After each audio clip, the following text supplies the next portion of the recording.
Punjabi radio 'ਚ ਵੈਸੇ ਸੁਣ ਰਹੇ ਸਾਰੇ ਸਰੋਤਿਆਂ ਨੂੰ ਬਲਵਿੰਦਰ ਕੌਰ ਵੱਲੋਂ ਪਿਆਰ ਭਰੀ ਸਤਿ ਸ਼੍ਰੀ ਅਕਾਲ। ਤੇ ਪ੍ਰੋਗਰਾਮ ਖਬਰ ਤੇ ਨਜ਼ਰ ਵਿੱਚ ਸਾਡੇ ਨਾਲ ਹੁੰਦੇ ਨੇ ਬਲਤੇਜ ਪੰਨੂ ਜੀ। ਦੱਸਣਗੇ ਪੰਜਾਬ ਵਿੱਚ ਭਾਰਤ ਵਿੱਚ ਕੀ ਕੁਛ ਵਾਪਰਦਾ।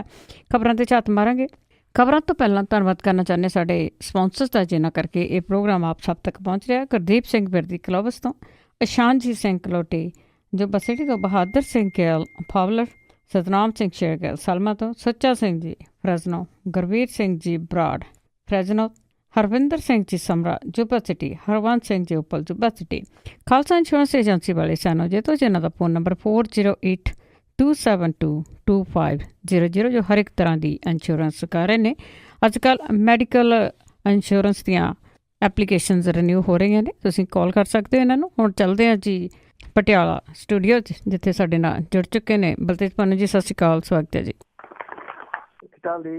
ਧੰਨਵਾਦ ਜੀ, ਬਹੁਤ ਮਿਹਰਬਾਨੀ। ਅਤੇ ਬਲਤੇਜ ਪੰਨੂ, ਸਭ ਤੋਂ ਪਹਿਲਾਂ ਆਪਾਂ ਗੱਲ ਕਰਦੇ ਹਾਂ ਜਿਹੜੇ ਹਿੰਦੂ ਆਗੂਆਂ ਦੇ ਕਤਲ ਹੋਏ ਆ, ਤੇ ਉਸ ਦੇ ਵਿੱਚ ਹੀ 5ਵੀਂ ਗ੍ਰਿਫਤਾਰੀ। ਉਹਦੀ ਪੰਜਾਬ ਪੁਲਿਸ ਦੇ ਮੁਖੀ ਜਿਹੜੇ ਨੇ ਜੀ ਅਰੋੜਾ ਸਾਹਿਬ, ਉਹਨਾਂ ਨੇ ਕੱਲ ਇੱਕ ਹੋਰ ਪ੍ਰੈਸ ਕਾਨਫਰੰਸ ਜਿਹੜੀ ਲਾਈ ਲੁਧਿਆਣੇ ਦੇ ਵਿੱਚ, ਔਰ ਇਹ ਦੱਸਿਆ ਗਿਆ ਕਿ ਜਿਹੜਾ ਇੱਕ ਸ਼ਾਰਪ ਸ਼ੂਟਰ ਜਿਹੜੇ ਬਾਰੇ ਕਿਹਾ ਜਾ ਰਿਹਾ ਸੀਗਾ ਕਿ ਉਹ ਕਿਸੇ ਵੀ ਘਟਨਾ ਨੂੰ ਅੰਜਾਮ ਦੇਣ ਤੋਂ ਬਾਅਦ ਇਟਲੀ ਚਲੇ ਜਾਂਦਾ, ਉਹਨੂੰ ਗ੍ਰਿਫਤਾਰ ਕਰ ਲਿਆ ਜੀ। ਇਹਨੂੰ ਫਤਿਹਗੜ੍ਹ ਸਾਹਿਬ ਦੇ ਨੇੜੇ ਤੋਂ ਇੱਕ ਜਿੰਮ ਚੋਂ ਗ੍ਰਿਫਤਾਰ ਜਿਹੜਾ ਜੀ ਉਹ ਕੀਤਾ ਗਿਆ ਹੈ। ਇਹਦੀ ਪਛਾਣ 23 ਸਾਲਾਂ ਦੇ ਹਰਦੀਪ ਸਿੰਘ ਉਰਫ ਸ਼ੇਰਾ, ਪਿੰਡ ਮਾਜਰੀ, ਥਾਣਾ ਅਮਲੋਹ, ਡਿਸਟ੍ਰਿਕਟ ਫਤਿਹਗੜ੍ਹ ਸਾਹਿਬ ਦੇ ਰਹਿਣ ਵਾਲੇ ਵਜੋਂ ਜਿਹੜੀ ਹੈ ਜੀ ਉਹ ਹੋਈ ਹੈ। ਵੈਸੇ ਇਹ ਮਕਾਨ ਜਿਹੜਾ ਜੀ ਕਿਰਾਏ ਦੇ ਉੱਤੇ ਰਹਿ ਕੇ ਇਕੱਲਾ ਰਹਿ ਰਿਹਾ ਸੀਗਾ। ਇੰਨਾ ਕੁ ਪਤਾ ਲੱਗ ਰਿਹਾ ਜੀ ਕਿ ਇਹਨੂੰ ਇਹਦੇ ਤਾਏ ਨੇ ਜਿਹੜਾ ਜੀ ਉਹ ਅਡੋਪਟ ਕਰ ਲਿਆ ਸੀ, ਔਰ ਛੋਟੇ ਹੁੰਦੇ ਨੂੰ ਉਹ ਇਟਲੀ ਲੈ ਗਿਆ ਸੀ। ਉੱਥੇ ਵੀ ਇਹ ਰਿਹਾ ਨਹੀਂ, ਬਾਰ-ਬਾਰ ਇੱਥੇ ਪੰਜਾਬ ਦੇ ਵਿੱਚ ਆਉਂਦਾ ਰਿਹਾ। ਇਹ ਪਤਾ ਲੱਗਿਆ ਜਿਹੜਾ ਰਮਨਦੀਪ ਪੁਲਿਸ ਨੇ ਜਿਹੜਾ ਗ੍ਰਿਫਤਾਰ ਕੀਤਾ ਸੀਗਾ ਲੁਧਿਆਣੇ ਨੇੜਿਓਂ, ਉਹਦੇ ਤੋਂ ਇਹਦੀ ਜਾਣਕਾਰੀ ਜਿਹੜੀ ਉਹ ਸ਼ੇਰੇ ਦੀ ਮਿਲੀ।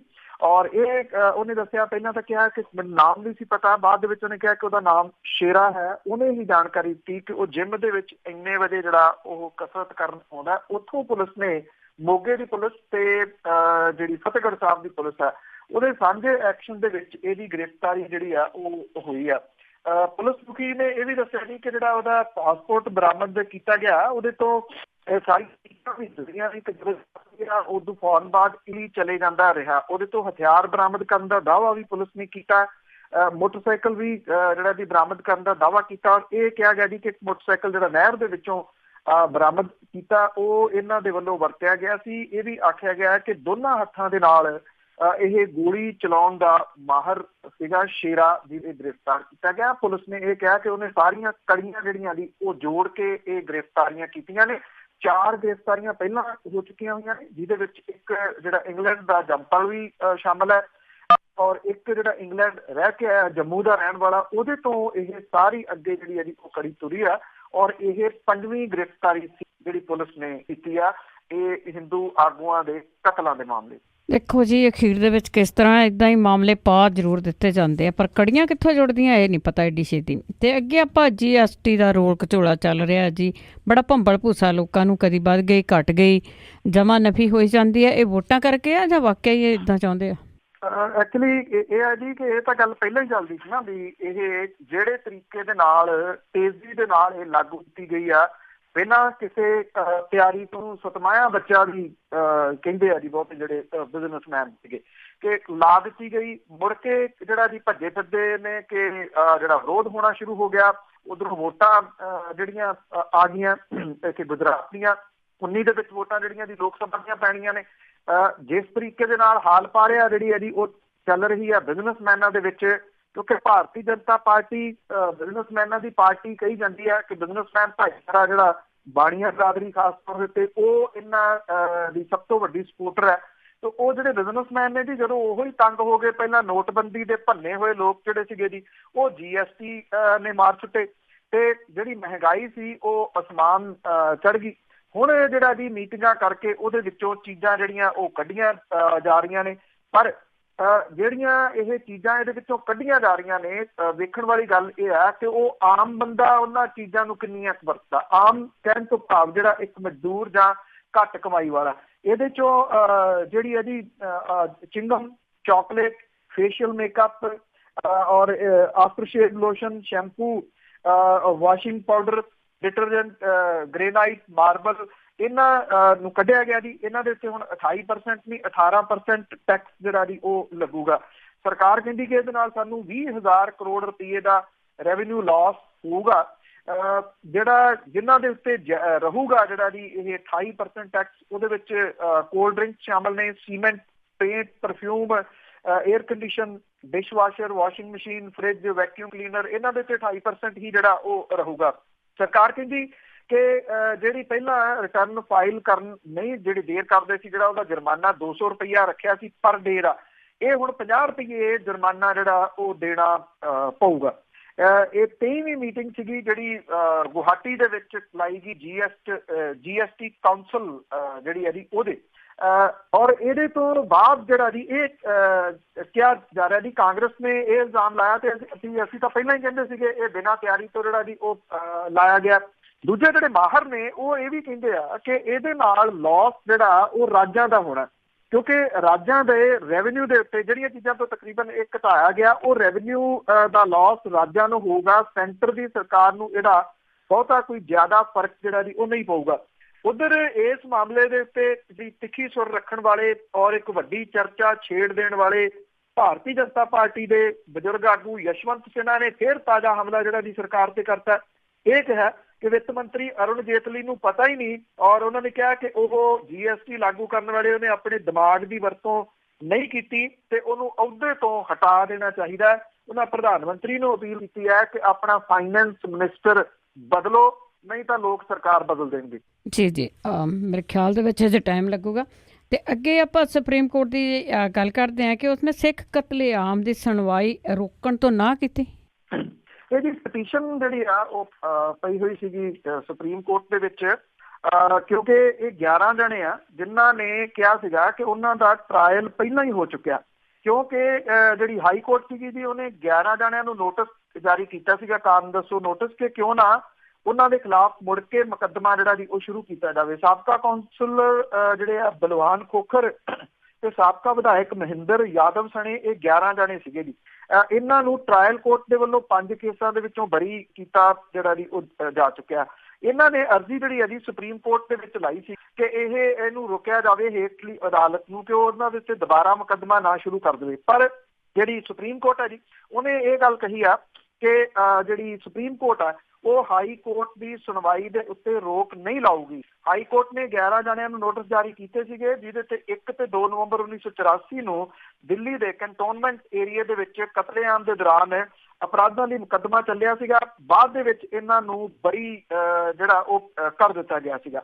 ਜਦੋਂ ਪਿਛਲੇ ਦਿਨੀ ਇਹ ਮਾਮਲਾ ਹਾਈ ਕੋਰਟ ਦੇ ਵਿੱਚ ਗਿਆ ਤਾਂ ਉੱਥੇ ਜਿਹੜੀਆਂ ਕੁਝ ਦੁਬਾਰਾ ਐਪਲੀਕੇਸ਼ਨ ਪਾਈਆਂ ਗਈਆਂ ਕਿ ਇਹਨਾਂ ਨੂੰ ਘੱਟ ਸਬੂਤਾਂ ਦੇ ਆਧਾਰ ਦੇ ਉੱਤੇ ਬਰੀ ਕੀਤਾ ਗਿਆ, ਜਦੋਂ ਕਿ ਗਵਾਹੀਆਂ ਜਿਹੜੀਆਂ ਸੀਗੀਆਂ ਉਹ ਨਹੀਂ ਸੀ ਲਈਆਂ ਗਈਆਂ, ਔਰ ਇਸੇ ਕਰਕੇ ਇਹਨਾਂ ਨੇ ਕਿ ਇਹ ਕੇਸ ਸ਼ੁਰੂ ਨਾ ਹੋ ਜਾਏ, ਇਸ ਕਰਕੇ ਸੁਪਰੀਮ ਕੋਰਟ ਦੇ ਵਿੱਚ ਇਹਨੂੰ ਚੈਲੰਜ ਕਰ ਦਿੱਤਾ।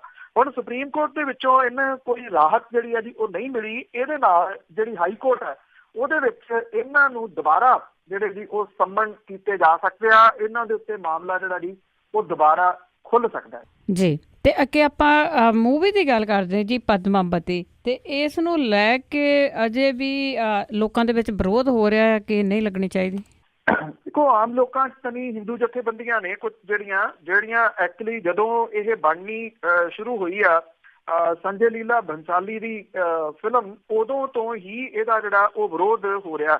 ਜੈਪੁਰ ਦੇ ਵਿੱਚ ਬਜਰੰਗ ਦਲ ਨੇ ਇਹ ਫਿਲਮ ਜਿਹੜੀ ਪਦਮਾਵਤੀ ਆ ਇਹਦੀ ਰਿਲੀਜ਼ ਦੇ ਖਿਲਾਫ ਪ੍ਰਦਰਸ਼ਨ ਵੀ ਕੀਤਾ ਜੀ, ਔਰ ਇਹਦੇ ਉੱਤੇ ਪਾਬੰਦੀ ਲਾਉਣ ਦੀ ਮੰਗ ਵੀ ਜਿਹੜੀ ਆ ਉਹ ਕੀਤੀ ਗਈ ਆ।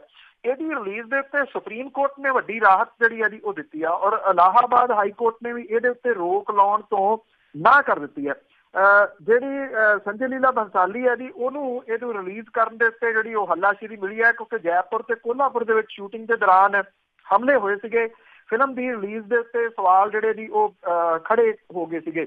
ਸੁਪਰੀਮ ਕੋਰਟ ਨੇ ਇਸ ਫਿਲਮ ਦੀ ਰਿਲੀਜ਼ ਦੇ ਉੱਤੇ ਰੋਕ ਲਾਉਣ ਦੀ ਮੰਗ ਕਰਨ ਵਾਲੀ ਪਟੀਸ਼ਨ ਤੇ ਸੁਣਵਾਈ ਕਰਨ ਤੋਂ ਨਾ ਕਰ ਦਿੱਤੀ ਹੈ। ਇਹ ਕਿਹਾ ਕਿ ਫਿਲਮ ਨੂੰ ਅਜੇ ਸੈਂਸਰ ਬੋਰਡ ਨੇ ਮਨਜ਼ੂਰੀ ਦੇਣੀ ਆ। ਇਹ ਕਿਹਾ ਗਿਆ ਜੀ ਕਿ ਇੰਨੀ ਕਾਹਲੀ ਕਾਹਦੀ ਆ ਕਿ ਇਹਨੂੰ ਫਿਲਮ ਜਿਹੜੀ ਉਹ ਰਿਕਾਉਣ ਦੇ ਵਾਸਤੇ censor board of film certification ਵੱਲੋਂ ਫਿਲਮ ਨੂੰ ਅਜੇ ਪ੍ਰਵਾਨਗੀ ਨਾ ਦਿੱਤੇ ਜਾਣ ਬਾਰੇ ਜਦੋਂ ਜਾਣਕਾਰੀ ਦਿੱਤੀ ਗਈ ਤਾਂ ਬੈਂਚ ਨੇ ਕਿਹਾ ਕਿ ਅਦਾਲਤ ਨੂੰ ਇਸ ਹਾਲਤ ਦੇ ਵਿੱਚ ਆਪਣੇ ਅਧਿਕਾਰ ਖੇਤਰ ਦੀ ਵਰਤੋਂ ਨਹੀਂ ਕਰਨੀ ਚਾਹੀਦੀ। ਸੁਪਰੀਮ ਕੋਰਟ ਨੇ ਕਿਹਾ ਕਿ CBFC ਵੱਲੋਂ ਫਿਲਮ ਨੂੰ ਸਰਟੀਫਿਕੇਟ ਜਾਰੀ ਕਰਨ ਲਈ ਕਈ ਦਿਸ਼ਾ ਨਿਰਦੇਸ਼ ਨੇ।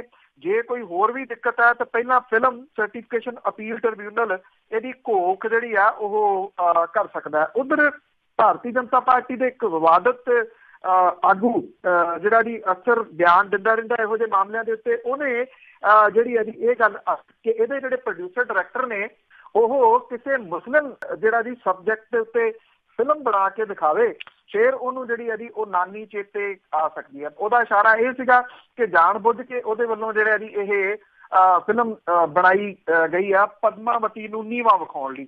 ਅਜੇ ਫਿਲਮ ਜਿਹੜੀ ਆ ਜੀ ਉਹ ਸੈਂਸਰ ਬੋਰਡ ਕੋਲੇ ਨਹੀਂ ਗਈ, ਉਹਨੂੰ ਕੋਈ ਸਰਟੀਫਿਕੇਟ ਨਹੀਂ ਮਿਲਿਆ, ਫਿਲਮ ਰਿਲੀਜ਼ ਨਹੀਂ ਹੋਈ ਤੇ ਇਹਨਾਂ ਆਗੂਆਂ ਨੂੰ ਇਹ ਪਤਾ ਨਹੀਂ ਕਿਵੇਂ ਪਤਾ ਲੱਗ ਗਿਆ ਜੀ ਕਿ ਇਹ ਪਦਮਾਵਤੀ ਨੂੰ ਨੀਵਾਂ ਵਿਖਾਉਣ ਦੇ ਵਾਸਤੇ ਜਿਹੜੀ ਆ ਜੀ ਉਹ ਫਿਲਮ ਬਣਾਈ ਗਈ ਆ।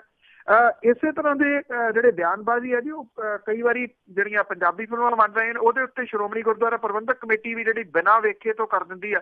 ਉਸੇ ਤਰੀਕੇ ਦੇ ਨਾਲ ਇਹ ਆਗੂ ਜਿਹੜੇ ਦੀ ਬਿਆਨ ਦੇ ਰਿਹਾ ਕਿ ਨੀਵਾਂ ਵਿਖਾਇਆ ਗਿਆ ਜਦੋਂ ਕਿ ਫਿਲਮ ਅਜੇ ਰਿਲੀਜ਼ ਨਹੀਂ ਹੋਈ। ਇਹ ਨਹੀਂ ਪਤਾ ਕਿ ਉਸ ਫਿਲਮ ਦੇ ਵਿੱਚ ਕੀ ਆ ਔਰ ਪਦਮਾਵਤੀ ਨੂੰ ਕਿਹੋ ਜਿਹੇ ਕਿਰਦਾਰ ਦੇ ਵਿੱਚ ਵਿਖਾਇਆ ਗਿਆ ਜੀ। ਬਿਲਕੁਲ ਜੀ, ਆਪਾਂ ਆਪਣੇ ਕਈ ਵਾਰੀ ਹੋਰ ਵੀ ਆਪਣੇ ਆਪ ਲਈ ਬਹੁਤ ਮਸ਼ਹੂਰ ਕਰਨ ਲਈ ਆਪਣੇ ਆਪ ਨੂੰ ਵੀ ਤੁਰ ਪੈਂਦੇ ਹਾਂ ਜੀ ਅਸੀਂ। ਅਤੇ ਅੱਗੇ ਆਪਾਂ ਭਾਈ ਰਣਜੀਤ ਸਿੰਘ ਢੱਡਰੀਆਂ ਵਾਲੇ ਦੇ ਲੱਗਣੇ ਸੀ ਜੇ ਸਮਾਗਮ ਹੋਣੇ ਸੀਗੇ ਅੰਮ੍ਰਿਤਸਰ ਦੇ ਵਿੱਚ, ਉਹ ਭਾਈ ਰਣਜੀਤ ਸਿੰਘ ਹੋਰਾਂ ਵੱਲੋਂ ਵੀ ਰੱਦ ਕਰ ਦਿੱਤੇ ਗਏ ਨੇ। ਪਿਛਲੇ ਦਿਨਾਂ ਤੋਂ ਕਾਫੀ ਜਿਹੜਾ ਜੀ ਉਹ ਚਰਚਿਤ ਇਹ ਮਾਮਲਾ ਹੋਇਆ ਹੈ। ਰਣਜੀਤ ਐਵਨਿਊ ਦੇ ਵਿੱਚ 14, 15 ਤੇ 16 ਨੂੰ ਇੱਕ ਦੀਵਾਨ ਜਿਹੜੇ ਆ ਉਹ ਲੱਗਣੇ ਸੀਗੇ। ਜਿਹੜਾ ਚੇਤਨਾ ਸਮਾਗਮ ਦੇ ਨਾਂ ਦੇ ਹੇਠ ਰਣਜੀਤ ਸਿੰਘ ਢੱਡਰੀਆਂ ਵਾਲੇ ਦੇ ਵੱਲੋਂ ਜਿਹੜੇ ਜੀ ਇਹ ਦੀਵਾਨ ਲਾਏ ਜਾਂਦੇ ਆ। ਜਿਹੜੀ ਦਮਦਮੀ ਟਕਸਾਲ ਹੈ ਜੀ ਉਹ ਪੱਬਾਂ ਭਾਰ ਸੀ ਇਹਨਾਂ ਨੂੰ ਰੁਕਵਾਉਣ ਦੇ ਵਾਸਤੇ। ਦਮਦਮੀ ਟਕਸਾਲ ਨੇ ਇਹਦੇ ਸੰਬੰਧੀ ਜਿਹੜੇ ਪੁਲਿਸ ਮੁਖੀ ਨੇ ਅੰਮ੍ਰਿਤਸਰ ਦੇ ਉਹਨਾਂ ਨੂੰ ਵੀ ਲਿਖਤੀ ਰੂਪ ਦੇ ਵਿੱਚ ਸ਼ਿਕਾਇਤ ਕੀਤੀ, ਡਿਪਟੀ ਕਮਿਸ਼ਨਰ ਨੂੰ ਵੀ ਲਿਖਤੀ ਰੂਪ ਦੇ ਵਿੱਚ ਸ਼ਿਕਾਇਤ ਕੀਤੀ ਤੇ ਅਕਾਲ ਤਖਤ ਦੇ ਉੱਤੇ ਵੀ ਜਿਹੜਾ ਉਹ ਮਾਮਲਾ ਲੈ ਕੇ ਕਾਰਵਾਈ ਕੀਤੀ ਤੇ ਕਮੇਟੀ ਬਣਾ ਧਰੀ। ਇਹ ਕਹਿਤਾ ਕਿ 12 ਤਰੀਕ ਨੂੰ ਬਈ ਮੈਨੂੰ ਇਹਦੀ ਜਿਹੜੀ ਆ ਜੀ ਰਿਪੋਰਟ ਦਿਓ, ਇਹ ਕਮੇਟੀ ਜਿਹੜੀ ਕਰਕੇ ਵੀ ਤੇ ਪਾਬੰਦੀ ਲੱਗਣੀ ਚਾਹੀਦੀ ਕਿ ਨਹੀਂ। ਵੈਸੇ ਇਹ ਪਤਾ ਹੀ ਸੀਗਾ ਕਿ ਇਹਦੇ ਉੱਤੇ ਜੇ ਪ੍ਰਸ਼ਾਸਨ ਜਿਹੜਾ ਜੀ ਉਹਨੇ ਨਹੀਂ ਸੀ ਕੋਈ ਕਾਰਵਾਈ ਕਰਨੀ ਕਿਉਂਕਿ ਉਹ ਰੋਕਿਆ ਨਹੀਂ ਜਾ ਸਕਦਾ, ਜਦੋਂ ਕਿ ਉਹਦੇ ਵਿੱਚ ਕੋਈ ਇਹ ਤਾਂ ਹੈ ਨਹੀਂ ਸੀ ਕਿ ਹਿੰਸਕ ਗੱਲਾਂ ਜਿਹੜੀਆਂ ਉਹ ਹੋਣੀਆਂ ਨੇ ਜਾਂ ਸਿੱਖ ਧਰਮ ਦੇ ਉਲਟ ਕੋਈ ਜਿਹੜਾ ਉਹ ਪ੍ਰਚਾਰ ਹੋਣਾ। ਤੇ ਇਹਦੇ ਤੇ ਸ਼ਾਇਦ ਅਕਾਲ ਤਖਤ ਦੇ ਵੱਲੋਂ ਜਿਹੜੀ ਜੀ ਉਹ ਤਿਆਰੀ ਕਰ ਲਈ ਗਈ ਸੀ ਕਿ ਉਹਨੇ ਇਹਨਾਂ ਸਮਾਗਮਾਂ ਨੂੰ ਰੱਦ ਕਰ ਦੇਣਾ ਸੀਗਾ ਜਿਹੋ ਜਿਹੇ ਹਾਲਾਤ ਜਿਹੜੇ ਜੀ ਉਹ ਬਣ ਰਹੇ ਸੀਗੇ। ਹੁਣ ਰਣਜੀਤ ਸਿੰਘ ਜਿਹੜੇ ਢੱਡਰੀਆਂ ਵਾਲੇ ਨੇ ਉਹਨਾਂ ਨੇ ਇਹ ਜਿਹੜਾ ਜੀ ਸਮਾਗਮ ਰੱਦ ਕਰ ਦਿੱਤਾ। ਇਹ ਕਿਹਾ ਕਿ ਉਹ ਭਰਾ ਮਾਰੂ ਜੰਗ ਦੇ ਵਿੱਚ ਸ਼ਾਮਲ ਹੋਣ ਦੇ ਵਾਸਤੇ ਤਿਆਰ ਨਹੀਂ ਔਰ ਇਹ ਕਿਹਾ ਗਿਆ ਜੀ ਕਿ ਅਸੀਂ ਨੁਕਸਾਨ ਪਹਿਲਾਂ ਹੀ ਜਿਹੜਾ ਜੀ ਉਹ ਕਰਾਇਆ। ਉਹਨਾਂ ਨੇ ਕਿਹਾ ਕਿ ਉਹਨਾਂ ਦੇ ਨਾਲ ਦੇ ਸਾਥੀ ਨੂੰ ਪਹਿਲਾਂ ਹੀ ਮਾਰ ਦਿੱਤਾ ਗਿਆ ਤੇ ਅਜੇ ਤੱਕ ਜਿਹੜੀ ਹੈ ਜੀ ਇਹਦੇ ਸੰਬੰਧੀ ਜਾਂਚ ਜਿਹੜੀ ਆ ਉਹ ਭੰਬਲ ਭੂਸੇ ਦੇ ਵਿੱਚ ਹੀ ਤੁਰੀ ਫਿਰਦੀ ਆ। ਉਹਨਾਂ ਨੇ ਜਾਰੀ ਇੱਕ ਬਿਆਨ ਦੇ ਵਿੱਚ ਇਹ ਵੀ ਕਿਹਾ ਰਣਜੀਤ ਸਿੰਘ ਢੱਡਰੀਆਂ ਵਾਲੇ ਨੇ ਕਿ ਗੁਰੂ ਕੀ ਨਗਰੀ ਦੇ ਵਿੱਚ ਸ਼ਾਂਤੀ ਜਿਹੜਾ ਜੀ ਉਹ ਕਾਇਮ ਰੱਖਣਾ ਉਹਨਾਂ ਦਾ ਮੰਤਵ ਹੈ। ਇਸ ਕਰਕੇ ਉਹ ਇਸ ਧਾਰਮਿਕ ਸ਼ਹਿਰ ਦੇ ਵਿੱਚ ਕਿਸੇ ਕਿਸਮ ਦੀ ਅਸ਼ਾਂਤੀ ਜਿਹੜੀ ਹੈ ਜੀ ਉਹ ਨਹੀਂ ਚਾਹੁੰਦੇ ਔਰ ਜਿਹਦੇ ਕਰਕੇ ਉਹਨਾਂ ਨੇ ਬਿਨਾਂ ਕਿਸੇ ਜਥੇਬੰਦੀ ਦਾ ਨਾਂ ਲਏ ਹੋਏ ਇਹ ਦੋਸ਼ ਲਾਇਆ ਕਿ ਕੁਝ ਜਥੇਦਾਰ ਸੰਤ ਤੇ ਡੇਰੇ ਵਾਲੇ ਬਾਬੇ ਉਹਦੇ ਵੱਲੋਂ ਅੰਮ੍ਰਿਤਸਰ ਦੇ ਵਿੱਚ ਕੀਤੇ ਜਾਣ ਵਾਲੇ ਗੁਰਮਤ ਪ੍ਰਚਾਰ ਨੂੰ ਰੋਕਣਾ ਚਾਹੁੰਦੇ ਆ। ਦਮਦਮੀ ਟਕਸਾਲ ਦਾ ਇਹ ਕਹਿਣਾ ਸੀਗਾ ਕਿ ਇਹ ਸਿੱਖ ਅਸੂਲਾਂ ਦੇ ਵਿਰੋਧ ਦੇ ਵਿੱਚ ਜਿਹੜੇ ਆ ਜੀ ਸਮਾਗਮ ਹੁੰਦੇ ਆ ਜਿਹਦੇ ਕਰਕੇ ਉਹ ਇਹਦਾ ਵਿਰੋਧ ਕਰੂਗੀ। ਵੈਸੇ ਜਿਹੜਾ ਇੱਕ ਮਾਮਲਾ ਸੂਰੀ ਵਾਲਾ ਜਿਹੜਾ ਚੱਲੀ ਜਾਂਦਾ ਜਿਹੜਾ ਵੀਡੀਓ ਦੇ ਉੱਤੇ ਬਹੁਤ ਕੁਝ ਬੋਲਦਾ ਸੀ ਉਸ ਮਸਲੇ ਦੇ ਉੱਤੇ ਇਹ ਜਥੇਬੰਦੀ ਜਿਹੜੀ ਆ ਜੀ ਬਿਲਕੁਲ ਵੀ ਨਹੀਂ ਬੋਲੀ ਔਰ ਕੋਈ ਵਿਰੋਧ ਇਹਨੇ ਜਿਹੜਾ ਜੀ ਉਹ ਕੀਤਾ, ਨਾ ਕੋਈ ਲਿਖਤੀ ਰੂਪ ਦੇ ਵਿੱਚ ਪੁਲਿਸ ਪ੍ਰਸ਼ਾਸਨ ਨੂੰ ਇਹਨਾਂ ਦਿੱਤਾ, ਨਾ ਕੋਈ ਅਕਾਲ ਤਖਤ ਦੇ ਜਥੇਦਾਰ ਨੂੰ ਦਿੱਤਾ। ਹਾਂ, ਲੋਕਾਂ ਦੇ ਵਿਰੋਧ ਕਰਕੇ ਇਹਨਾਂ ਜ਼ਰੂਰ ਹੋਇਆ ਕਿ ਉਹਦੇ ਨਾਲ ਜਿਹੜਾ ਜੀ ਉਹ ਸੂਰੀ ਦੀ ਗ੍ਰਿਫਤਾਰੀ ਹੋਈ ਹੈ ਤੇ ਕੱਲ ਉਹ ਜਿਹੜਾ ਜੀ ਚਾਹੁੰਦਾ ਸੀਗਾ ਕਿ ਉਹਦੀ ਜ਼ਮਾਨਤ ਹੋ ਜਾਏ ਪਰ ਪੁਲਿਸ ਨੇ ਕੁਝ ਹੋਰ ਧਾਰਾਵਾਂ ਉਹਦੇ ਵਿੱਚ ਜੋੜ ਕੇ ਉਹਨੂੰ ਜਿਹੜਾ ਜੀ ਉਹਦੀ ਗ੍ਰਿਫਤਾਰੀ ਪੱਕੀ ਰੱਖੀ, ਜ਼ਮਾਨਤ ਨਹੀਂ ਹੋਣ ਦਿੱਤੀ। ਬਿਲਕੁਲ ਜੀ, ਜਦੋਂ ਗੁਰੂ ਗ੍ਰੰਥ ਸਾਹਿਬ ਦੀ ਬੇਅਦਬੀ ਹੋਈ ਸੀਗੀ ਉਦੋਂ ਵੀ ਬਹੁਤ ਸਾਰੀਆਂ ਆਰਗੇਨਾਈਜੇਸ਼ਨਾਂ ਉਹਨੇ ਬੋਲੀਆਂ ਸੀਗੀਆਂ ਗੁਰੂ ਗ੍ਰੰਥ ਸਾਹਿਬ ਦੀ ਬੇਅਦਬੀ ਲਈ। ਤੇ ਅੱਗੇ ਆਪਾਂ ਬਡੂੰਗਰ ਦੇ ਖਾਲਿਸਤਾਨ ਪੱਖੀ ਬਿਆਨ ਤੋਂ BJP ਬੜੀ ਭੜਕੀ ਹੋਈ ਹੈ। ਐਕਚੁਅਲੀ ਜੀ ਇਹ ਤੁਸੀਂ ਕਹਿ ਲਓ ਜਾਂ ਤਾਂ ਗਿਣ ਮਿਣ ਕੇ ਜਿਹੜਾ ਜੀ ਉਹ ਬਿਆਨ ਦਿੱਤਾ ਗਿਆ, ਕਿਉਂਕਿ ਇਸ ਵੇਲੇ ਕਿਸੇ ਪੰਥਕ ਮੁੱਦੇ ਦੀ ਭਾਲ ਦੇ ਵਿੱਚ ਅਕਾਲੀ ਦਲ ਜਿਹੜਾ ਜੀ ਉਹ ਹੈ। ਉਹਨੇ ਕਈ ਕੋਸ਼ਿਸ਼ਾਂ ਜਿਹੜੀਆਂ ਜੀ ਉਹ ਪਹਿਲਾਂ ਵੀ ਕੀਤੀਆਂ ਨੇ, ਬਹੁਤੀ ਗੱਲ ਜਿਹੜੀ ਉਹ ਬਣ ਨਹੀਂ ਰਹੀ। ਭਾਵ ਕਿ ਉਹ ਇਸ ਵੇਲੇ ਖੋਜ ਦੇ ਵਿੱਚ ਹੈ ਵੀ ਕਿਹੜੇ ਤਰੀਕੇ ਦੇ ਨਾਲ ਸਿਆਸੀ ਜ਼ਮੀਨ ਜਿਹੜੀ ਹੈ ਜੀ ਉਹ ਮੁੜ ਕੇ ਲੱਭੀ ਜਾਵੇ, ਕਿਉਂਕਿ ਸਰਕਾਰ ਹੀ ਨਹੀਂ ਗਈ ਬਲਕਿ ਉਹ ਵਿਰੋਧੀ ਧਿਰ ਦੇ ਰੋਲ ਦੇ ਵਿੱਚ ਵੀ ਨਹੀਂ ਆ ਸਕੇ। ਕਿਰਪਾਲ ਸਿੰਘ ਬਡੂਗਰ ਉਹਨਾਂ ਨੇ ਇੱਕ ਪ੍ਰੈਸ ਕਾਨਫਰੰਸ ਦੇ ਵਿੱਚ ਜਿਹੜੀ ਇਹਦੀ ਇਹ ਗੱਲ ਕਹਿਤੀ ਕਿ ਖਾਲਿਸਤਾਨ ਦੀ ਮੰਗ ਕਰਨੀ ਨਜਾਇਜ਼ ਨਹੀਂ ਹੈ। ਉਹਨਾਂ ਨੇ ਹਵਾਲਾ ਇੱਥੇ ਇਹ ਦਿੱਤਾ ਕਿ ਸੁਪਰੀਮ ਕੋਰਟ ਵੀ ਕਹਿੰਦਾ ਕਿ ਇਹ ਗੈਰ ਕਾਨੂੰਨੀ ਨਹੀਂ ਹੈ। ਜਾਂ ਤਾਂ ਸੁਪਰੀਮ ਕੋਰਟ ਦੇ ਜਿਹੜੇ ਹੁਕਮ ਉਹਨਾਂ ਨੇ ਪੜ੍ਹੇ ਨਹੀਂ, ਜਾਂ ਉਹਨਾਂ ਦੀ ਜਾਣਕਾਰੀ ਜਿਹੜੀ ਹੈ ਜੀ ਉਹ ਵਿਸਥਾਰਤ ਨਹੀਂ ਹੈਗੀ। ਉਹਨੇ ਜਿਹੜਾ ਕੀਤਾ ਸੀਗਾ ਉਹ ਸਿਰਫ ਨਾਅਰੇ ਦੇ ਉੱਤੇ ਕੀਤਾ ਸੀਗਾ ਕਿ ਨਾਅਰਾ ਜਿਹੜਾ ਜੀ ਉਹ ਲਾਉਣਾ ਕੋਈ ਗੈਰ ਕਾਨੂੰਨੀ ਨਹੀਂ ਗਾ, ਜੇ ਕੋਈ ਖਾਲਿਸਤਾਨ ਜ਼ਿੰਦਾਬਾਦ ਕਹਿੰਦਾ ਤਾਂ। ਇਹਨੂੰ ਲੈ ਕੇ ਜਿਹੜਾ ਜੀ ਵਾਦ ਵਿਵਾਦ ਸ਼ੁਰੂ ਹੋ ਗਿਆ ਉਹਨਾਂ ਦੇ ਵੱਲੋਂ ਇਹ ਦਿੱਤੇ ਗਏ ਬਿਆਨ ਨੂੰ ਲੈ ਕੇ। ਕੁਲਤਾਰ ਸਿੰਘ ਸੰਧਵਾ ਜਿਹੜੇ MLA ਨੇ ਆਮ ਆਦਮੀ ਪਾਰਟੀ ਦੇ, ਉਹਨਾਂ ਨੇ ਇਹ ਪਹਿਲਾਂ ਜੀ ਇਹ ਗੱਲ ਆਖੀ ਕਿ ਕਿਰਪਾਲ ਸਿੰਘ ਬਡੂਗਰ ਹੋਰੀ ਦਾ ਸ਼੍ਰੋਮਣੀ ਕਮੇਟੀ ਦਾ ਪ੍ਰਧਾਨ ਅਕਾਲੀ ਦਲ ਦੇ ਪ੍ਰਧਾਨ ਤੋਂ ਬਿਨਾਂ ਕੋਈ ਬਿਆਨ ਨਹੀਂ ਦੇ ਸਕਦਾ। ਇਹਦੇ ਸੰਬੰਧੀ ਸੁਖਬੀਰ ਸਿੰਘ ਬਾਦਲ ਹੋਰੀ ਆਪਣਾ ਪੱਖ ਜਿਹੜਾ ਜੀ ਉਹ ਸਪਸ਼ਟ ਕਰਨ। ਇੱਥੋਂ ਜੀ ਇਹ ਮਾਮਲਾ ਫਿਰ ਵਧਿਆ ਔਰ ਜਿਹੜੀ BJP ਪੰਜਾਬ ਇਕਾਈ ਆ ਉਹਨਾਂ ਨੇ ਵੀ ਇਹ ਮਾਮਲਾ ਜਿਹੜਾ ਜੀ ਉਹ ਚੁੱਕ ਲਿਆ। ਇਹ ਕਿਹਾ ਕਿ ਅਕਾਲੀ ਦਲ ਜਿਹੜਾ ਜੀ ਇਸ ਮਸਲੇ ਦੇ ਉੱਤੇ ਆਪਣਾ ਸਟੈਂਡ ਸਪਸ਼ਟ ਕਰੇ। ਜਿਹੜੇ ਹਰਜੀਤ ਸਿੰਘ ਗਰੇਵਾਲ ਨੇ ਜੀ ਪਾਰਟੀ ਦੇ ਆਗੂ ਤੇ ਵਿਨੀਤ ਜੋਸ਼ੀ, ਉਹਨੇ ਇਹ ਗੱਲ ਕਹੀ ਆ ਕਿ ਸਰਵਉੱਚ ਅਦਾਲਤ ਦੇ ਫੈਸਲੇ ਨੂੰ ਪਹਿਲਾਂ ਪੜ੍ਹ ਲੈਣਾ ਚਾਹੀਦਾ ਬਡੂਗਰ ਸਾਹਿਬ ਨੂੰ। ਉਹਨਾਂ ਨੇ ਕਿਹਾ ਕਿ ਸ਼੍ਰੋਮਣੀ ਗੁਰਦੁਆਰਾ ਪ੍ਰਬੰਧਕ ਕਮੇਟੀ ਦੇ ਪ੍ਰਧਾਨ ਦਾ ਜਿਹੜਾ ਜੀ ਇੱਕ ਬਹੁਤ ਅਹਿਮ ਅਹੁਦਾ ਹੈ ਤੇ ਉਹਨਾਂ ਨੇ ਇਸ ਤਰ੍ਹਾਂ ਦਾ ਜਿਹੜਾ ਜੀ ਉਹ ਬਿਆਨ ਦੇ ਕੇ ਭਾਰਤ ਦੇ ਟੁਕੜੇ ਜਿਹੜਾ ਉਹ ਕਰਨ ਦੇ ਬਰਾਬਰ ਜਿਹੜੀ ਆ ਉਹ ਗੱਲ ਕੀਤੀ ਆ। ਹੁਣ ਭਾਰਤੀ ਜਨਤਾ ਪਾਰਟੀ ਜਿਹੜੀ ਹੈ ਜੀ ਉਹ ਤੇ ਅਕਾਲੀ ਦਲ ਦੀ ਆਪਸ ਦੇ ਵਿੱਚ ਸਾਂਝ ਹੈ, ਸਿਆਸੀ ਸਾਂਝ ਹੈ। ਅਕਾਲੀ ਦਲ ਦਾ ਇਹਦੇ ਉੱਤੇ ਅਜੇ ਕੋਈ ਪ੍ਰਤੀਕਰਮ ਜਿਹੜਾ ਜੀ ਉਹ ਨਹੀਂ ਆਇਆ ਜਿਹਦੇ ਵਿੱਚ ਉਹਨਾਂ ਨੇ ਬਡੂਗਰ ਸਾਹਿਬ ਦੇ ਬਿਆਨ ਦੀ ਹਮਾਇਤ ਕੀਤੀ ਹੋਵੇ ਜਾਂ ਇਹਦੇ ਵਿਰੋਧ ਦੇ ਵਿੱਚ ਜਿਹੜਾ ਜੀ ਉਹ ਖੜੇ ਹੋਣ। ਕਿਉਂਕਿ ਜੇ ਉਹ ਹਮਾਇਤ ਕਰਦੇ ਆ ਇਹਦੀ ਤੇ BJP ਜਿਹੜੀ ਹੈ ਜੀ ਰਿੰਗ ਵੜਿੰਗ ਹੁੰਦੀ ਹੈ। ਜੇ ਉਹ ਇਸ ਬਿਆਨ ਦੇ ਵਿਰੋਧ ਦੇ ਵਿੱਚ ਜਿਹੜੀ ਹੈ ਜੀ ਉਹ ਗੱਲ ਕਰਦੇ ਆ ਤੇ ਫਿਰ ਜਿਹੜੇ ਕਿਰਪਾਲ ਸਿੰਘ ਬਡੂਗਰ ਹੋਰੀ ਆ ਉਹਨਾਂ ਦੇ ਬਿਆਨ ਦਾ ਜਿਹੜਾ ਜੀ ਉਹ ਕੀ ਬਣੂਗਾ। ਇਸ ਕਰਕੇ ਇਹ ਤੁਸੀਂ ਕਹਿ ਲਓ ਕਿ ਸਿਆਸੀ ਰੂਪ ਦੇ ਵਿੱਚ ਇੱਕ ਜਿਹੜੀ ਜੀ ਸ਼ਰਾਰਤ ਰੂਪੀ ਜਿਹੜਾ ਬਿਆਨ ਸੀਗਾ ਜਿਹਨੇ ਚਰਚਾ ਤਾਂ ਜਿਹੜੀ ਹੈ ਜੀ ਉਹ ਵੱਡੀ ਇੱਕ ਵਾਰੀ ਛੇੜ ਦਿੱਤੀ ਆ। ਪਰ ਅਕਾਲੀ ਦਲ ਜਿਹੜਾ ਜੀ ਇਹਦੇ ਉੱਤੇ ਆਪਣਾ ਪ੍ਰਤੀਕਰਮ ਕੀ ਦਿੰਦਾ ਇਹ ਅਜੇ ਸ਼ਾਇਦ ਇੰਤਜ਼ਾਰ ਜਿਹੜੀ ਹੈ ਜੀ ਉਹ ਕਰਨੀ ਪਊਗੀ। ਪਰ ਜਿਹੜੀ ਭਾਰਤੀ ਜਨਤਾ ਪਾਰਟੀ ਹੈ ਜੀ ਉਹ ਵਾਹਵਾ ਔਖੀ ਹੈ ਇਸ ਬਿਆਨ ਤੋਂ।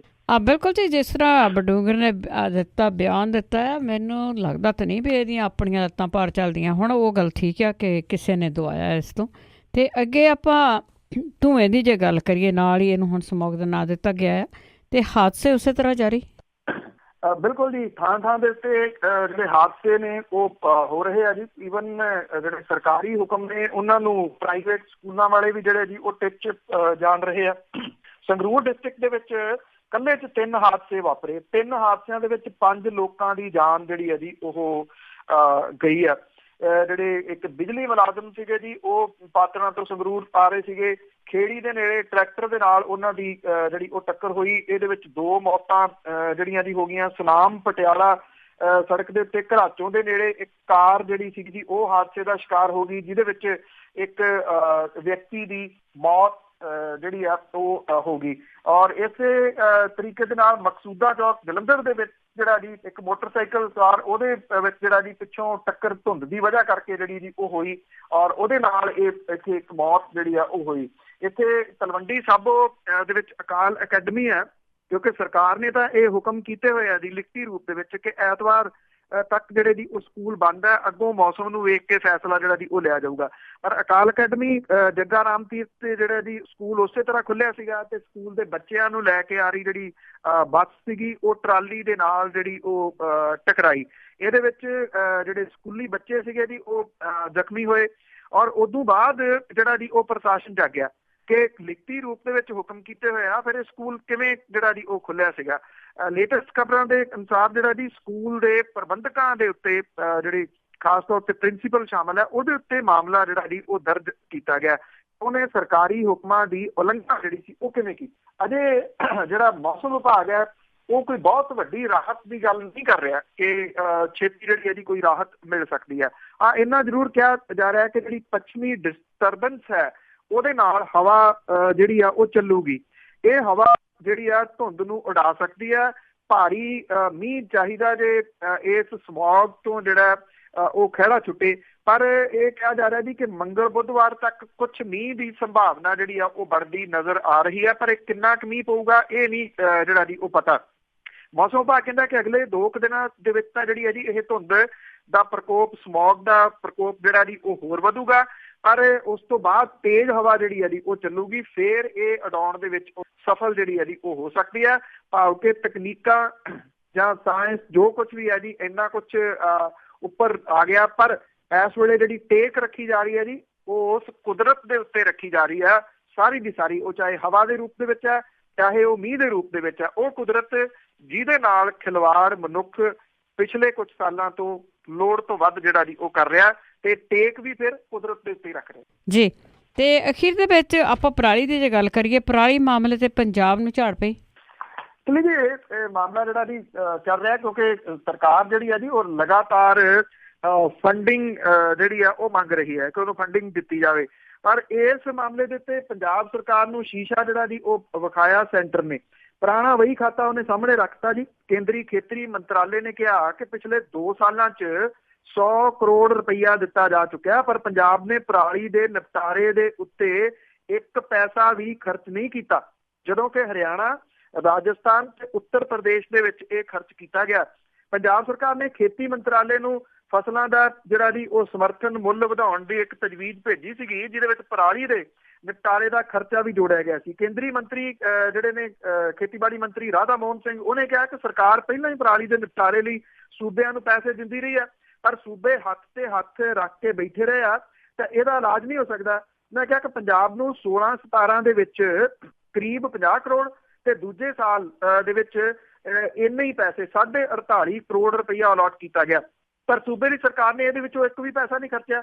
ਹਰਿਆਣੇ ਨੂੰ 45 ਕਰੋੜ ਦਿੱਤੇ ਗਏ, ਜਿਹਦੇ ਵਿੱਚੋਂ 39 ਕਰੋੜ ਰੁਪਏ ਖਰਚ ਕੀਤੇ ਜਾ ਚੁੱਕੇ ਆ। ਉੱਤਰ ਪ੍ਰਦੇਸ਼ ਨੂੰ 57 ਕਰੋੜ ਰੁਪਏ ਦਿੱਤੇ ਗਏ, ਜਿਹਦੇ ਵਿੱਚੋਂ ਪਰਾਲੀ ਦੇ ਵਾਸਤੇ ਇਹਨੂੰ ਸੰਭਾਲਣ ਲਈ ਉਹਨੇ ਲਗਭਗ 50 ਕਰੋੜ ਰੁਪਏ ਜਿਹੜੇ ਆ ਜੀ ਉਹ ਖਰਚ ਦਿੱਤੇ ਆ ਇਹਦੀ ਮਸ਼ੀਨਰੀ ਵਗੈਰਾ ਦੇ ਉੱਤੇ, ਜਿਹਦੇ ਕਰਕੇ ਉੱਥੇ ਜਿਹੜਾ ਜੀ ਫੇਰ ਵੀ ਕੁਝ ਫਰਕ ਹੈ। ਹੁਣ ਸਵਾਲ ਇਹ ਹੈ ਜੀ ਕਿ ਜਦੋਂ ਸਰਕਾਰਾਂ ਨੇ ਕੁਝ ਨਹੀਂ ਕੀਤਾ, ਇਹਦੇ ਜਿਹੜੇ ਜੀ ਆ ਕੇ ਪੈ ਗਿਆ ਜ਼ਿਮੀਂਦਾਰਾਂ ਦੇ ਉੱਤੇ ਜਿਹੜਾ ਜੀ। ਸੋ ਇਹ ਕਿਸਮ ਦੇ ਨਾਲ ਸੂਬੇ ਦੀ ਸਰਕਾਰ ਨੂੰ ਜਿਹੜਾ ਸ਼ੀਸ਼ਾ ਵਿਖਾਇਆ ਕਿ ਉਹਨਾਂ ਨੇ ਤੁਸੀਂ ਕਹਿੰਦਾ ਕੋਈ ਪੂਣੀ ਵੀ ਨਹੀਂ ਕੱਟੀ ਜੀ, ਇੱਕ ਜਿਹੜੀ ਕਿ ਕੁਝ ਇਸ ਪਾਸੇ ਵੱਲ ਸੋਚਿਆ ਜਾਂਦਾ। 100 ਕਰੋੜ ਰੁਪਈਆ ਕੋਈ ਥੋੜੀ ਰਕਮ ਨਹੀਂ ਹੁੰਦੀ। 12,500 ਪਿੰਡ ਨੇ ਜੀ ਪੰਜਾਬ ਦੇ। ਜੇ ਆਪਾਂ ਕੈਲਕੂਲੇਸ਼ਨ ਦੇ ਹਿਸਾਬ ਦੇ ਨਾਲ ਜਿਹੜਾ ਜੀ ਉਹ ਕਰੀਏ ਤੇ ਕਿੰਨੇ ਕਰੋੜ ਰੁਪਈਆ ਇੱਕ ਪਿੰਡ ਨੂੰ ਆ ਜਾਂਦਾ ਤੇ ਉੱਥੇ 1-2 ਮਸ਼ੀਨਰੀਆਂ ਜਿਹੜੀਆਂ ਜੀ ਉਹ ਦੇ ਕੇ ਕੁਝ ਤਾਂ ਇਹਦੇ ਉੱਤੇ ਕੰਟਰੋਲ ਕੀਤਾ ਜਾ ਸਕਦਾ ਸੀਗਾ, ਪਰ ਹੋਇਆ ਨਹੀਂ। ਜੀ ਬਿਲਕੁਲ ਜੀ, ਸਮੱਸਿਆ ਉੱਥੇ ਦੀ ਉੱਥੇ। ਬਹੁਤ ਬਹੁਤ ਧੰਨਵਾਦ ਬਲਤੇਜ ਪੰਨੂ ਜੀ। ਮਿਹਰਬਾਨੀ ਜੀ, ਧੰਨਵਾਦ ਜੀ, ਸਤਿ ਸ਼੍ਰੀ ਅਕਾਲ ਜੀ। ਤੇ ਸਰੋਤੇ ਸਨ ਬਲਤੇਜ ਪੰਨੂ ਜੀ ਸਾਡੇ ਨਾਲ ਜੁੜਦੇ ਨੇ, ਕਰਦੇ ਨੇ ਖਬਰਾਂ। ਅਗਲੇ ਬੁਲਟਨ ਤੱਕ ਬਲਵਿੰਦਰ ਕੌਰ ਵੱਲੋਂ ਆਪ ਸਭ ਨੂੰ ਹੀ ਪਿਆਰ ਭਰੀ ਸਤਿ ਸ਼੍ਰੀ ਅਕਾਲ।